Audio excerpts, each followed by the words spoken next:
Good morning, I'm Tim Walker with today's headlines. If you'd like to receive this briefing by email, sign up here. Sign up for the U.S. Morning Briefing top story. Arms sales give U.S. leverage over Riyadh, says report. Donald Trump vastly exaggerated the importance of U.S. arms sales to Saudi Arabia amid the furore over the murder of the journalist Jamal Khashoggi. The president has estimated defense sales to the Saudi regime at $110 billion and said they would generate up to 600,000 jobs. In fact, according to a report by the Center for International Policy, the value of U.S. arms sales to Saudi Arabia since Trump took office is $14.5 billion, accounting for just 20,000 U.S. jobs per year and giving Washington far more leverage over Riyadh than vice versa. Special relationship. The report raises questions over Trump's continued support for the Crown Prince, Mohammed bin Salman, despite the CIA's conclusion that he personally ordered Khashoggi's murder. Government report. Trump has said a government report on Khashoggi's killing, including possible options for the U.S. response, will be published on Tuesday. Donald Trump to draw down border troops after political stunt. Soldiers from the 19th Engineer Battalion install barbed wire fences on the banks of the Rio Grande.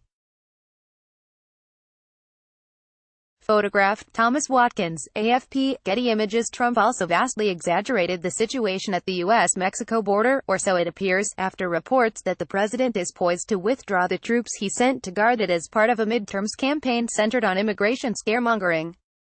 The Pentagon had deployed about 5,900 troops to prevent an invasion by a migrant caravan from Central America, which is now the subject of protests in the Mexican border city of Tijuana.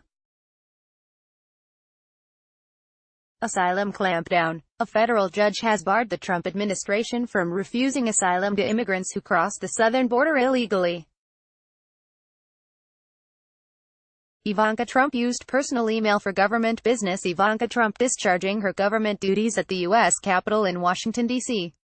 Photograph. Pablo Martinez Monsiváis, AP. The president's daughter and close advisor, Ivanka Trump, used a personal email account to conduct government business, a spokesman confirmed, following a Washington Post report on Monday. The revelation instantly prompted widespread accusations of hypocrisy, given that her father spent much of his 2016 presidential campaign arguing for his opponent, Hillary Clinton, to be locked up for a similar offense. Acosta Business. The White House has said it will reinstate the CNN correspondent Jim Acosta's hard press pass and will not revoke it when a 14-day court order expires, as previously threatened. Rain forces California fire refugees to flee makeshift campfire evacuees at a temporary encampment in a Walmart parking lot in Chico, California. Photograph. Josh Edelson, AFP, Getty Images. Some of the 52,000 people displaced by the deadly California wildfires have been advised to flee their makeshift camp near the town of Paradise, after rain threatened to cause flooding and mudslides in the area this week. Donnie Anguiano reports from Chico, where evacuees from the campfire are living in tents in a Walmart parking lot. Death toll. The death toll from the campfire in Northern California rose to 79 on Monday, but the number of people unaccounted for was revised down to 699 to 600 fewer than previously feared. Crib sheet. A gunman killed 3 people including a police officer at a Chicago hospital on Monday. The suspected assailant also died in the shooting. New York City's subway and bus services have entered a death spiral, observers say, becoming so unreliable that many people have stopped using them, thus leaving the MTA without the fares needed to improve the service. Donald Trump is expected to pardon 2 Thanksgiving turkeys, peas and carrots, at a White House ceremony on Tuesday. The price of Bitcoin has plunged by almost 30% in the past week, as other cryptocurrencies also continue to decline. Listen to Today in Focus. Pakistan's blasphemy laws. Asia Bibi ended up on death row after falling foul of Pakistan's strict blasphemy laws. Despite her acquittal, she is still in fear for her life. Memphis Barker and Harriet Sherwood trace her story from the village fields near Lahore to its profound impact across Pakistan. Must reads Grand Theft Auto, the ride-share gig, gamified. Illustration, Alamy, Guardian Design Team. High score, low pay. The gamification of the gig economy. After Sarah Mason signed up as a Lyft driver to fill a gap between traditional jobs, she grew obsessed with boosting her driver scores. In the gig economy, where workers are almost entirely guided and graded by their screens, she learned everything can be gamified. HBO's Intimacy Coordinator, How to Film a Sex Scene. When the actor Emily Mead asked for an on-set advocate to oversee her sex scenes in The Deuce, HBO hired Alicia Rodas, an intimacy coordinator. Doing these scenes is uncomfortable, Rodas tells Alexandra Villarreal. We want to make sure everyone's safe. How tourists are loving our national parks to death. Some of America's most precious public lands are being overrun by Instagrammers. The Guardian reports in collaboration with the Denver Post, the Missoulian, the Salt Lake Tribune and the Bozeman Daily Chronicle on how 7 sites have been affected.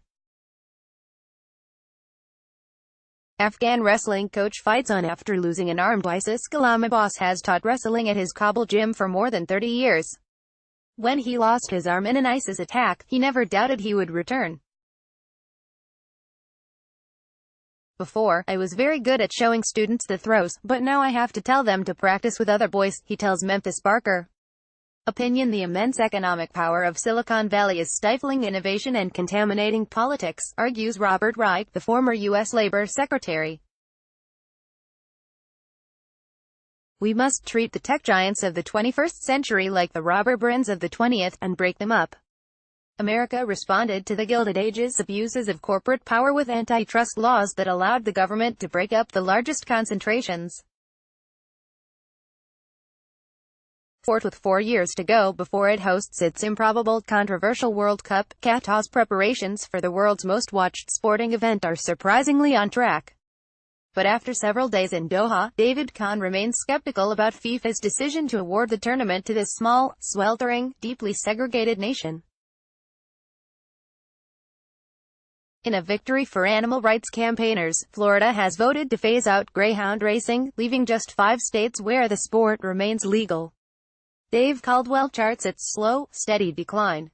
Sign up. The U.S. Morning Briefing is delivered by email every weekday. If you are not already receiving it, make sure to subscribe. Sign up for the U.S. Morning Briefing. Support The Guardian. We'd like to acknowledge our generous supporters who enable us to keep reporting on the critical stories. If you value what we do and would like to help, please make a contribution or become a supporter today. Thank you.